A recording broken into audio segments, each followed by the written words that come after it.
The Lifetime Analytics application has been designed as a productized end-to-end solution working on a monthly cycle. The performance of live actions is therefore updated at the end of each month.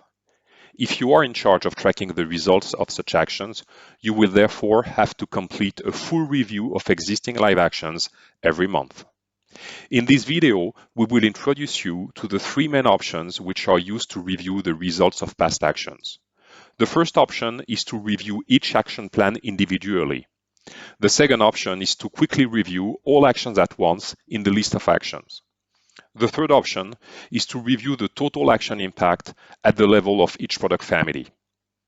The objective of such a monthly review is for you to decide at the end of your review which action should be prolongated, which action should be modified, which action should be discontinued.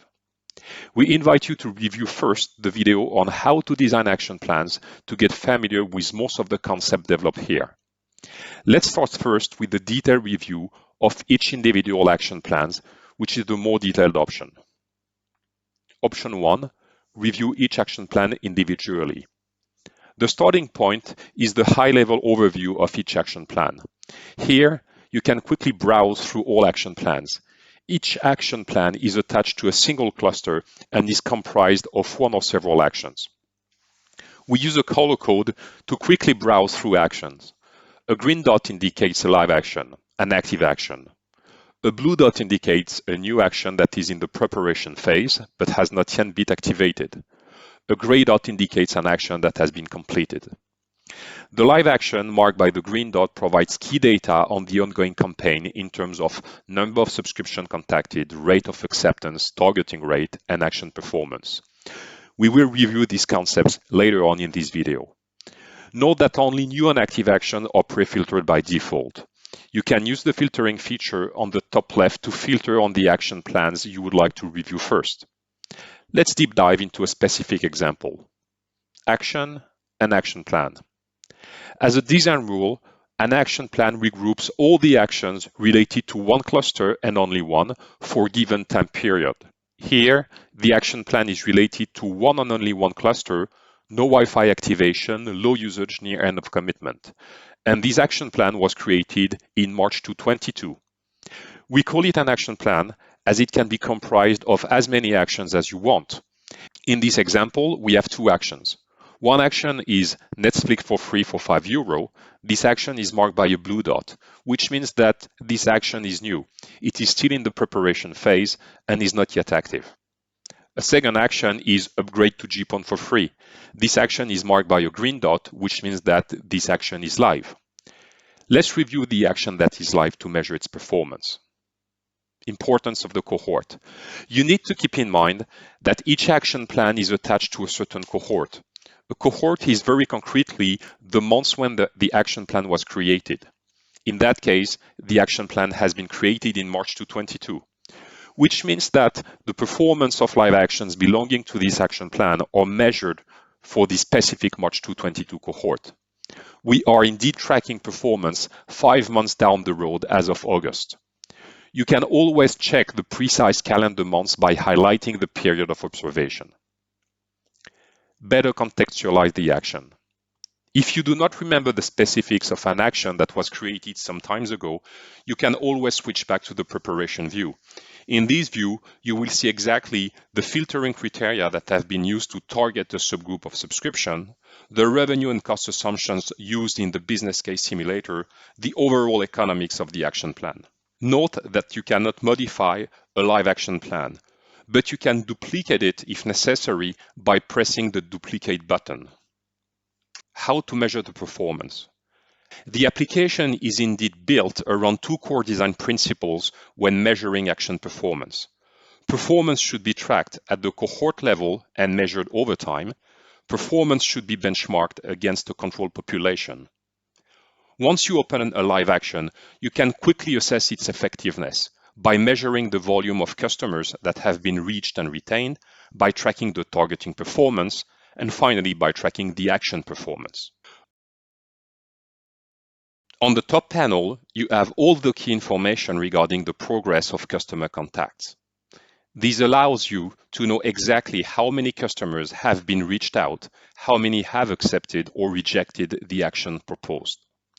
In this example, we propose an action in two different flavors, which we called option A and option B. The targeting performance measures how good is the targeting of a given cluster in identifying subscriptions at risk of churn by measuring the actual survival rate in the month following the creation of the cohort. The targeting performance measures the difference month after month in survival rate between the targeting subscription and the benchmark. The target regroups all subscriptions at risk belonging to the cluster. The benchmark regroups subscription from the control group, which are subscriptions belonging to the same product family, here 3P, but excluding subscription to the cluster we are analyzing here. A particular healthy pattern is when we see the targeting performance expand month over month. It means that the subscriptions belonging to the cluster consistently churn at a higher rate than the control group later in their life. In that example, the targeting performance has expanded from a few percentage points to a full plus 15% by month 5. This is a healthy situation, indicating a consistent good level of targeting. The action performance directly measures the effectiveness of an action. It measures the difference in survival rate between all the subscription contacted and all the subscription non-contacted. A positive action performance indicates that the contacted have a better survival rate than the non-contacted. It therefore indicates an action that works. In that example, the action performance has expanded from a few percentage points to a full plus 15% by month 5. Again, this indicates a healthy action. On the contrary, a negative action performance indicates that the contacted have a lower survival rate than the non-contacted. It therefore indicates that the action is creating more pain than gain, that the action is inducing more churn, that the action is waking up customers. Obviously, such an action should be discontinued. If you want to discontinue an action, you have to press the red square box on the top right. Option 2. Review the list of actions. You can switch easily from a card view to a list view through an icon on the top right. The list view is a more condensed view which provides you with a snapshot of the subscription for the most recent period of observation. In the list view, you can easily browse from a view of an action plan to an action and to the specific performance of this action. Note that the results of a given action are only displayed for the most recent months, which could be 2 months down the road for a recent cohort, or which could be 5 months down the road for an older cohort. In the list view, the key notions that are the most useful to assess whether to continue an action or not are the same as used in the detailed view: the targeting performance and the action performance.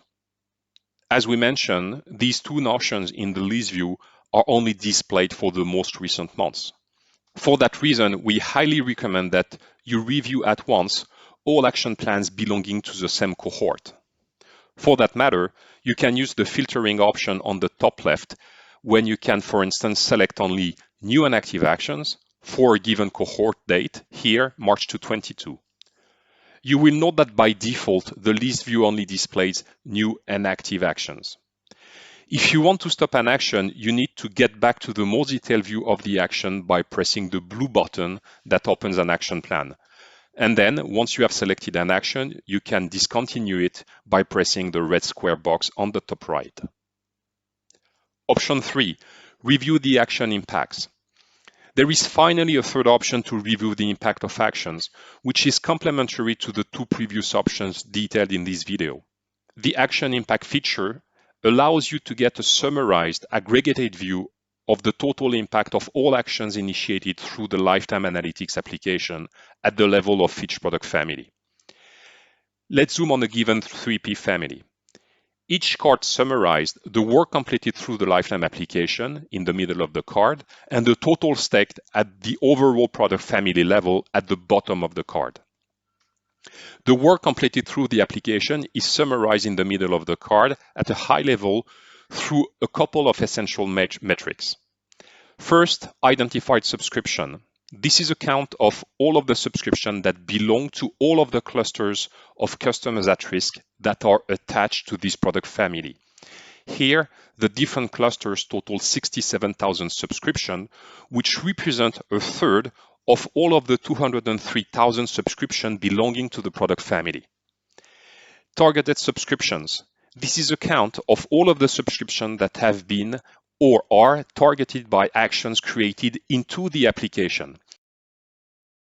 Contacted subscriptions. This is a count of all of the subscriptions that have been contacted as a result of actions created into the application. Here, close to 4,000. And finally, accepted subscriptions. This is a count of all of the subscriptions that have accepted an action created into the application. Note that all of the results displayed here are cumulated over the last 12 months.